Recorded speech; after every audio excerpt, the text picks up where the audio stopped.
न्याय दर्शन में 4 प्रकार के तंत्र हैं, सर्वतंत्र, प्रतितंत्र, तीसरा क्या है, प्रत्यभिज्ञा तंत्र, और चौथा परतंत्र। तो उसमें एक है सर्वतंत्र। सबसे पहला सर्वतंत्र का मतलब है जो चीजें, सब तंत्र का मतलब शास्त्र, वहां सब शास्त्र जिसको स्वीकार करते हैं उसको सर्वतंत्र कहते हैं। तो इंद्रियां भौतिक हैं, और आंख, नाक, कान, चक्षु, त्वक, ये सब क्या है, इंद्रियां हैं। तो इसको सब मानते हैं, ये इंद्रियां हैं, इसको सब मानते हैं कि नहीं मानते? सभी मानते हैं। अग्नि, जल, वायु, पृथ्वी, आकाश, ये 5 भूत हैं, इसको सब मानते हैं कि नहीं मानते? सभी मानते हैं। ऐसे ही अहिंसा, सत्यस्ते, ब्रह्मचर्य, अपरिग्रह, जो भी आध्यात्मिक पथ पे चलेगा उनको इन 5 का पालन करना ही पड़ेगा, इसको सब मानते हैं। जैन धर्म भी मानता है, बौद्ध धर्म भी मानता है, वैदिक धर्म भी मानता है, इस्लाम धर्म भी मानता है, ईसाई धर्म भी मानता है, सिख धर्म भी मानता है। सबको मानना पड़ेगा, ये मानना ही पड़ेगा। कोई एक इस ब्रह्मांड में सिंगल उदाहरण भी ऐसा नहीं मिलेगा जो दुराचार व्यभिचार करते हुए उसने ब्रह्म को पाया हो, नहीं मिलेगा। एक भी सिंगल उदाहरण नहीं मिलेगा जो असत्य आचरण करते हुए, झूठ कपट करते हुए उसने ब्रह्म को प्राप्त किया हो, या किसी की हिंसा करते हुए, किसी को सताते हुए किसी ने उसको प्राप्त कर लिया हो, एक भी नहीं मिलेगा। तो कुछ चीजें तो बेसिक होती हैं सभी में, वो तो सबको पालन करना ही है उनका तो, और बाकी तो ठीक है, सब अपने ढंग से चल रहे हैं, उनको नहीं पता है तो। और वेद मार्ग को भी शाब्दिक रूप से जानने वाला यदि उसको भावनात्मक रूप से जो उसके अंदर छिपा हुआ है उस सत्य को यदि वो नहीं जानता है तो वो भी फिर वंचित रह सकता है। जरूरी नहीं है। आध्यात्मिक जो यात्रा है उसमें आंतरिक ज्यादा महत्व रखता है, बाह्य जो है वो सिंबॉलिक होते हैं। दीदी जी वही बात था, जैसे जो सार्वभौमिक जो सत्य होता है, जो स्वामी जी बोलते हैं, जैसे हमारे पुरखों, हमारे पूर्वज की बातों में संशय नहीं करना चाहिए। तो दीदी मेरा यही बात है कि जैसे हम लोग इससे ऊपर कैसे उठ पाए, यानी कि जो हम लोग जाति ना देख के, जो हम लोग के जो महापुरुषों ने जो हम लोग को बात सिखाए हैं, तो उससे हम लोग ऊपर कैसे उठ पाए, यानी कि उनके बात को लेके, जैसे ये अहिंसा है, हम लोग का यम नियम पालन जो है, तो इससे ऊपर हम कैसे उठ पाए, यानी कि हम लोग जो जाति। कैसे, क्या आप हैं ही ऊपर उनसे, बस मान लो उस चीज को, आप उन सब से निर्लिप्त ही हैं, आपका स्वरूप ही वही है। तो जिस दिन इस चीज को स्वीकार कर लोगे कि हाँ मैं ऐसा ही हूँ। व्यवहारिक में तो नहीं होता है, व्यवहार में तो नहीं होता, नहीं व्यवहार में ही करना होता है। जब जिस चीज को स्वीकार कर लेते हैं तो व्यवहार करने में कोई भी दिक्कत नहीं होती है, व्यवहार तो स्वतः होने लगता है।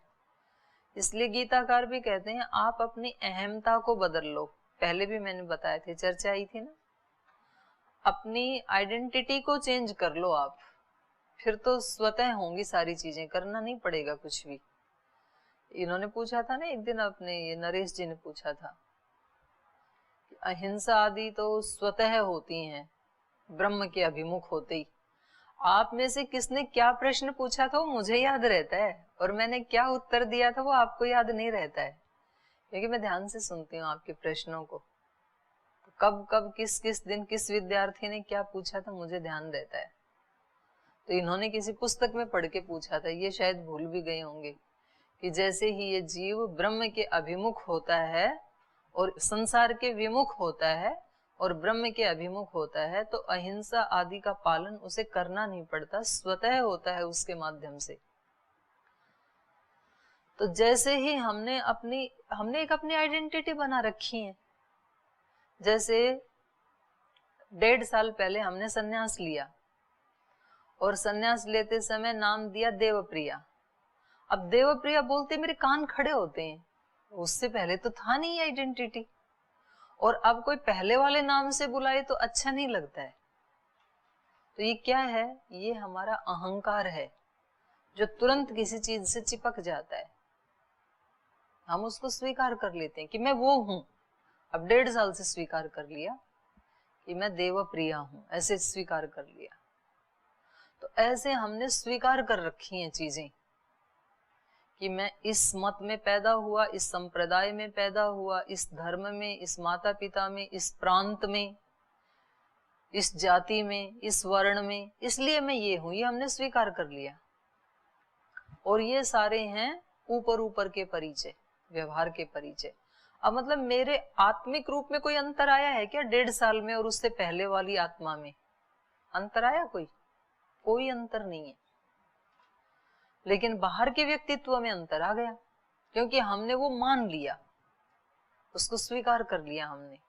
तो इन सारे बाह्य जो हमारे व्यक्तित्व हैं, पहचान है, इन सब के अंदर भी एक पहचान है, और वो पहचान ही ऐसी है जो कभी नहीं बदलती है। इस शरीर के 10 नाम रख लो, 10 तरह के कपड़े बदल लो, 10 तरह के इससे आचरण व्यवहार करवा लो, लेकिन तो भी एक कोई ऐसा है जो इसमें कभी नहीं बदलता है, और वो ही मेरी रियल आइडेंटिटी है। और वो आइडेंटिटी ये है कि मैं ईश्वर का हूं और ईश्वर मेरा है। बस वही मेरा पिता है, वही माँ है, वही बंधु है, वही सखा है, उसी से सारे सच्चे नाते हैं। बाकी के नाते तो रोल करने के लिए हैं, स्टेज के ऊपर ड्रामे में प्ले करने के लिए हैं, बाकी तो सच्चे पहचान वही है। उस पे जिस दिन विश्वास जम जाता है तो फिर वैसे ही आचरण होने लगते हैं। तो ये मानना है केवल, तो हम मान लेते हैं तो वो आचरण होते हैं ना फिर हमारे से, फिर कुछ करना थोड़ी पड़ता है। तो आपने मान लिया मैं यहाँ का ब्रह्मचारी हूं, तो ब्रह्मचारी को जो जो दिनचर्याएं करनी चाहिए होने लगती हैं यहाँ। उसमें क्या करना है आपको? कुछ भी नहीं करना है। तो आप पहले से ही वो ही हैं। आप कह रहे हैं ना ऊपर कैसे उठूं, आप पहले से ही ऊपर ही हैं। आप नीचे आ ही सकते ही नहीं हैं, उससे मिक्सअप हो ही सकते नहीं हैं प्रकृति से। आपने मान लिया ऐसे कि मैं शरीर हूं, इंद्रिय हूं, मैं ये हूं, मैं नीरज हूं, ऐसे मान लिया आपने। आप कोई नीरज वीरज नहीं है, आप एक आत्मा है।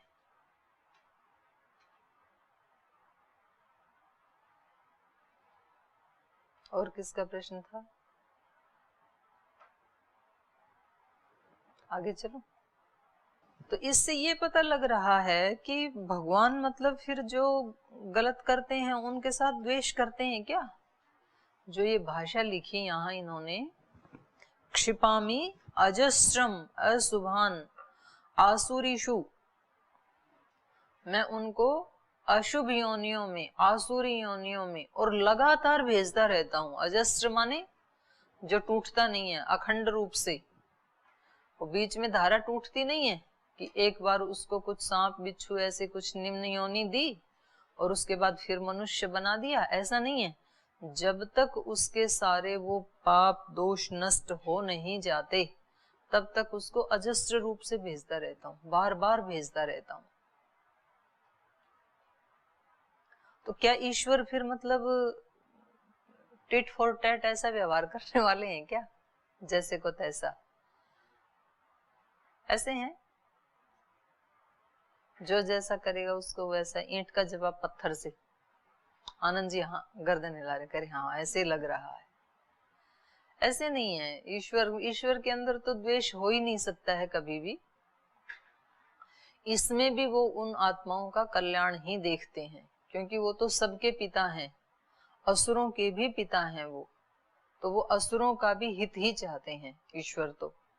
तो उनका हित हो कैसे सकता है? ऐसे ही हो सकता है। वो बार बार उन योनियों में जाएंगे, कष्ट भोगेंगे, तो उनके पाप लैस हो जाएंगे और उनको कुछ सीख भी मिलेगी कि बुरे कर्म करने से ये फल मिलता है। तो फिर सारे उनके लैस हो जाएंगे, तो फिर उनको मनुष्य योनि दे देंगे। तो इसमें भी उनका भला ही है। लेकिन इस बात पे विश्वास हो तो फिर वो बहुत जल्दी से अपना उद्धार कर लेते हैं, और विश्वास ना हो तो फिर वहां भी चीखते हुए चिल्लाते हुए और पाप को बढ़ा लेते हैं। हमें दंड कब मिलता है? जब हमसे कोई दोष होता है।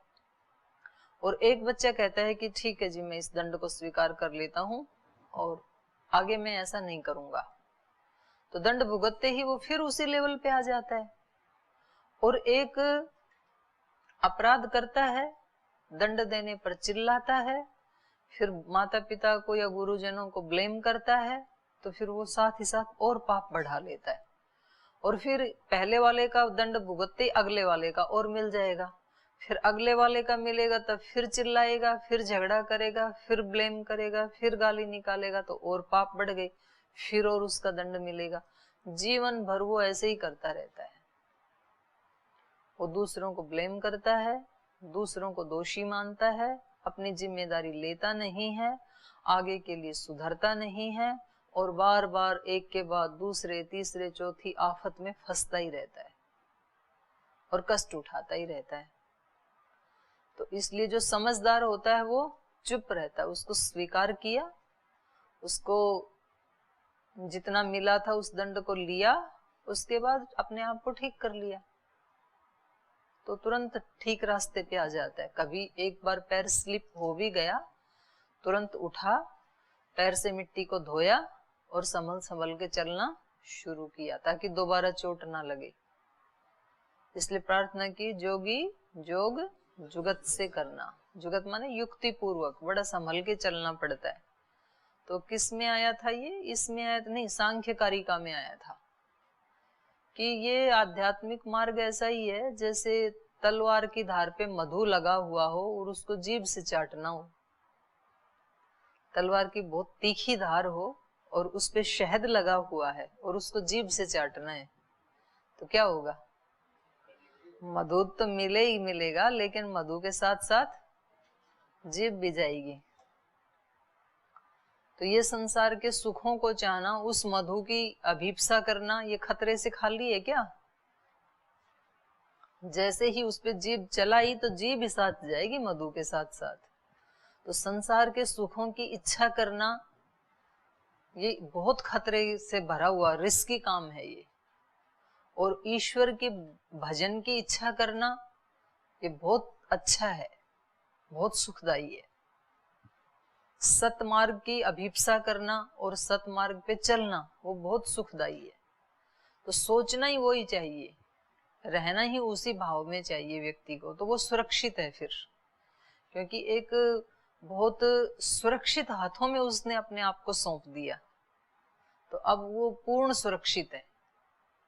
और जिसने मतलब डाल ही अपने आप को ऐसे खुले जंगल में दिया, तो उधर से कोई भी सांप बिच्छू भेड़िया कोई शेर वगैरह कोई भी आके खाएगा, फिर तो बड़ा असुरक्षित है फिर। तो ईश्वर उनको क्षिपामि अजस्रम अशुभान आसुरीषु एव योनिषु, मैं उनको बार बार उन योनियों में डालता रहता हूँ, जिससे कि वो उनको कष्टों को देख करके और फिर कुछ शिक्षा ग्रहण कर सकें। तो ये बड़ा भयानक फल है बुरे का।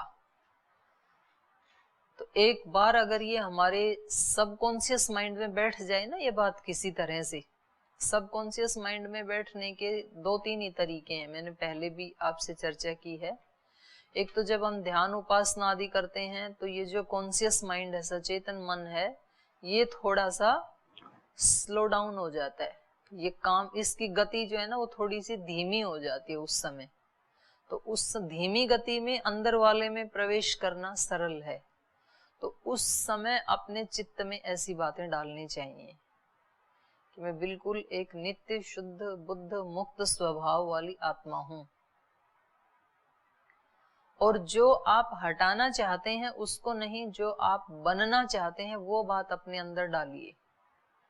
आपको यदि आपको बहुत डर लगता है पाठ सुनाने में भी, किसी के सामने जाने में भी, तो आप कहें कि मैं एक बिल्कुल निर्भय गुण वाली आत्मा हूं, निर्भयता भरी पड़ी है मेरे अंदर।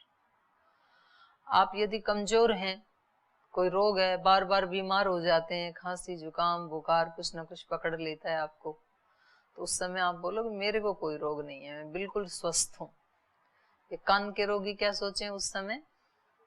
हमारे कान दुनिया के सबसे बेस्ट कान है,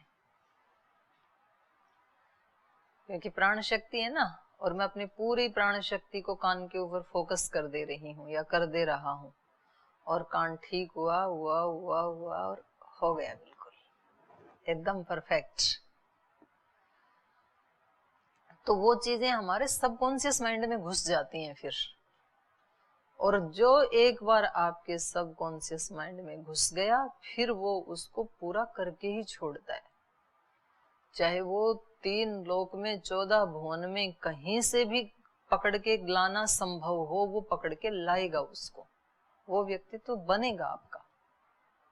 तो एक तो उस समय डालनी चाहिए, और एक उसको बोलते हैं बार बार जो बात हम रिपीट करते हैं ना अपने आत्म संवाद में, वो भी हमारे सबकॉन्शियस माइंड में घुस जाती है। जैसे किसी व्यक्ति को बार बार कोई व्यक्ति ये कहे कि तेरे से कुछ नहीं होने का, तू तो बिल्कुल नालायक है, तू तो बिल्कुल बुद्धिहीन है, तू तो बुद्धू है बिल्कुल, उसको सभी ऐसे कहने लगे, तो ये बार बार सुनते सुनते सुनते सुनते उसके दिमाग में घुस जाता है और वो वैसा ही बन जाता है, फिर उससे वैसा ही रिस्पॉन्स मिलता है। और एक व्यक्ति बार बार, दूसरे तो कहेंगे नहीं, दूसरे वाले तो नेगेटिव तो कह सकते हैं हमें बार बार, पर पॉजिटिव इस संसार में बड़ा मुश्किल से कोई महात्मा मिल जाए तो पता नहीं, जो दूसरी जगह भी कोई सद्गुण देख लेता है।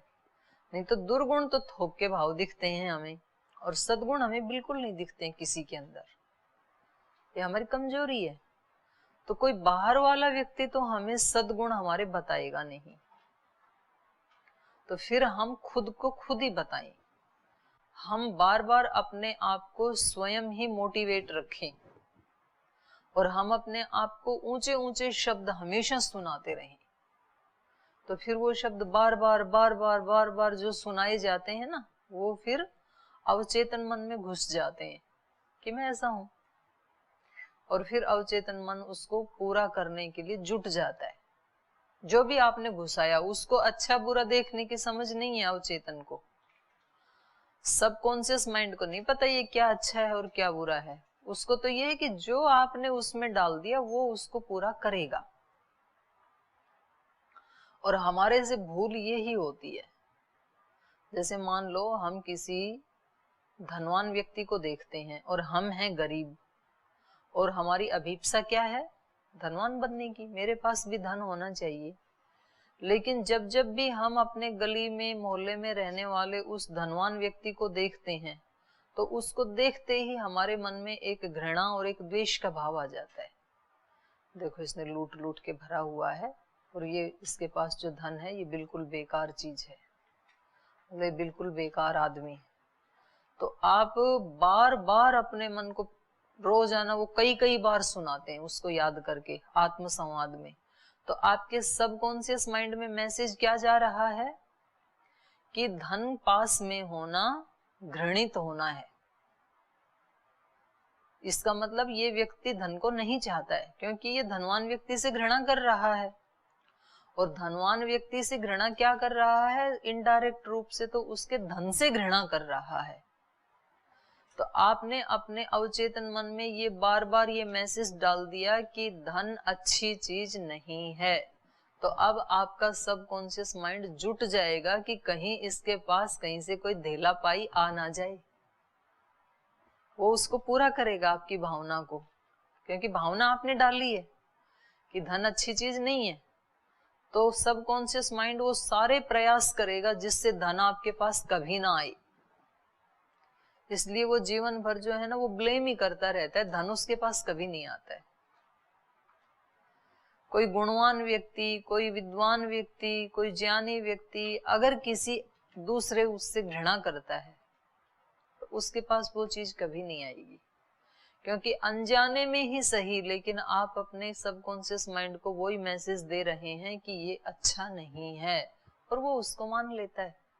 आप जो कहें उसको वो मानता है, और ये इतना पावरफुल है। जो हमारा बाहर का कॉन्शियस माइंड है ये तो 10% शक्ति है इसमें, हमारे अस्तित्व व्यक्तित्व की 90% शक्ति तो उसके पास है, अवचेतन मन के पास।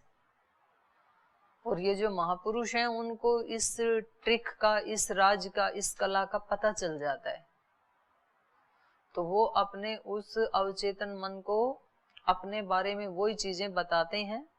मुझे ये बनना है ऐसा नहीं बताते हैं, मैं वो हूं ये बताते हैं। तो उसको बार बार ये कहा जाता है ना कि मैं वो हूं, बस वो उसको पूरा करने में लग जाता है फिर। तो वो आपको टिकने नहीं देगा, वो आपसे वो सब करवाएगा जो आपने उसके अंदर शब्द डाल दिया ना। एक बार आपने उसको ये डाल दिया कि मैं एक योगी हूं, तो अब योगी बनने के सारे काम वो आपसे करवाएगा, वो आपको सोने नहीं देगा। इसलिए अब्दुल कलाम जी एक बात कहते थे कि सपने वो नहीं होते हैं जो सोने पर आते हैं, रात को सोने पर आते हैं, सपने वो होते हैं जो सोने ही नहीं देते। तो ये सपने का मतलब यही है जो सबकॉन्शियस माइंड में डाल दिया, वो मेरा सपना है जीवन का।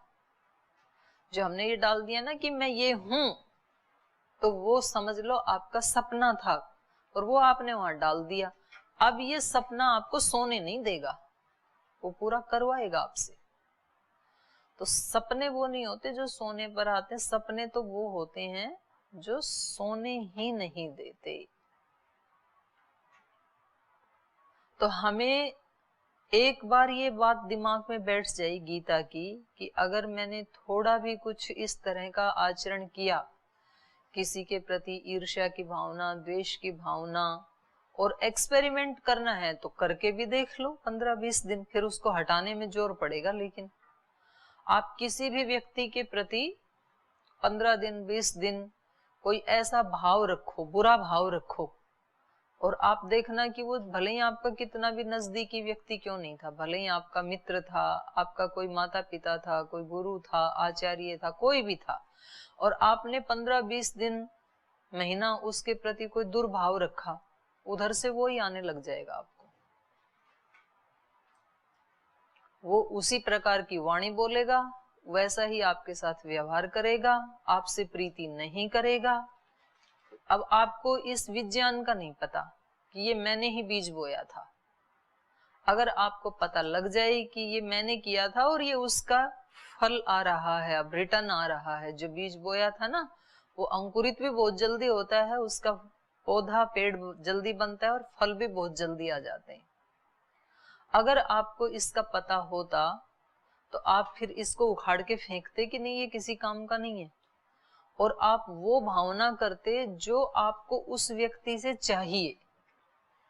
मानो कि आपको आपके मित्र से या अपने गुरुजनों से या माता पिता से प्रेम चाहिए, प्रीति चाहिए, सद्भावना चाहिए, इज्जत चाहिए, तो क्या करना है आपको?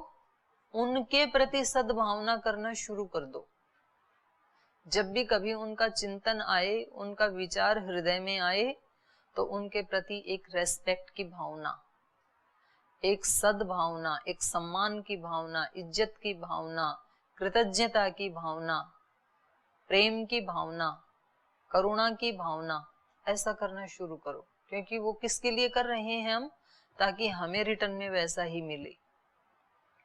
और आप देखेंगे 15-20 दिन, एक महीने में इसका रिजल्ट आना शुरू हो जाएगा।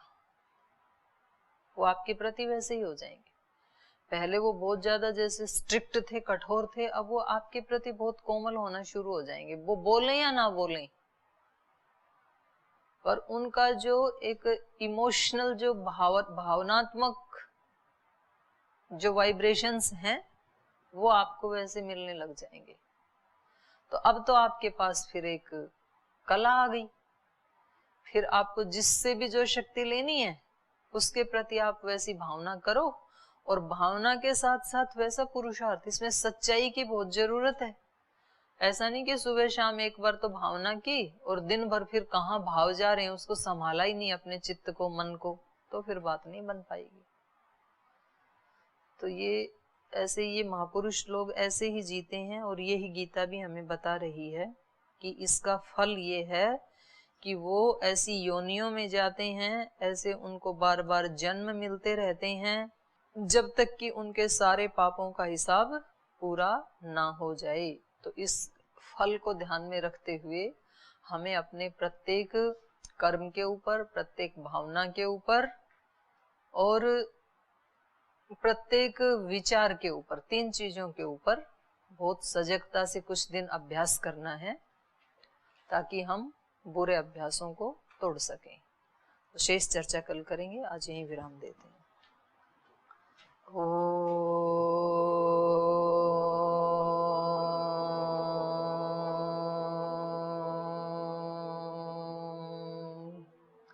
शांति शांति शांति। श्री गुरुभ्यो नमः।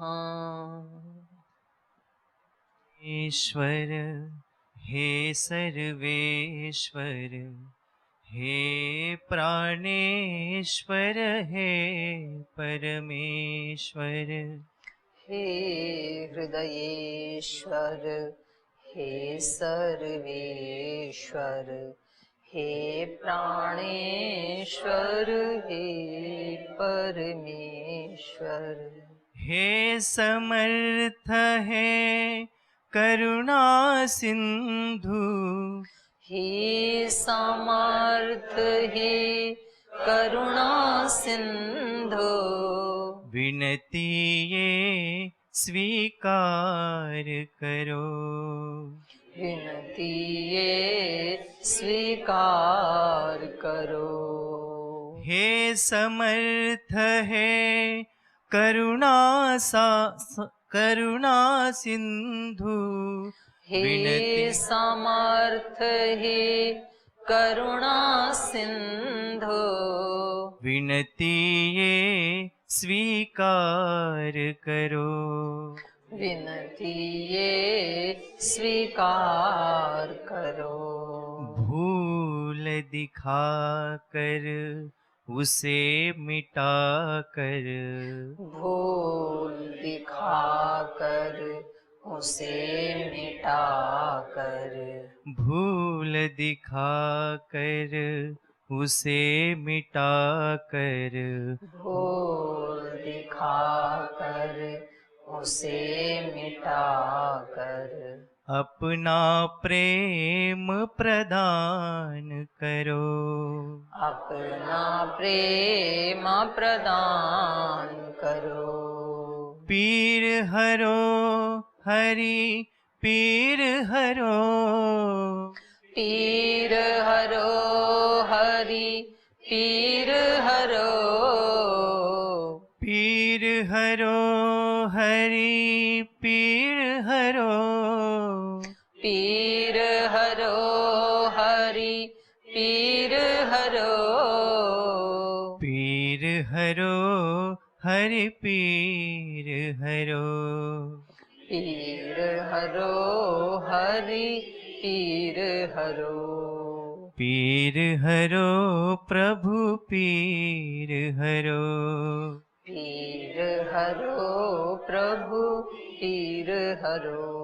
हे हृदयेश्वर, हे सर्वेश्वर, हे प्राणेश्वर, हे परमेश्वर, हे प्राणेश्वर, हे सर्वेश्वर, परमेश्वर, हे प्राणेश्वर, हे परमेश्वर, हे प्राणेश्वर, हे परमेश्वर, हे प्राणेश्वर, हे परमेश्वर। ओम श्री गुरुभ्यो नमः।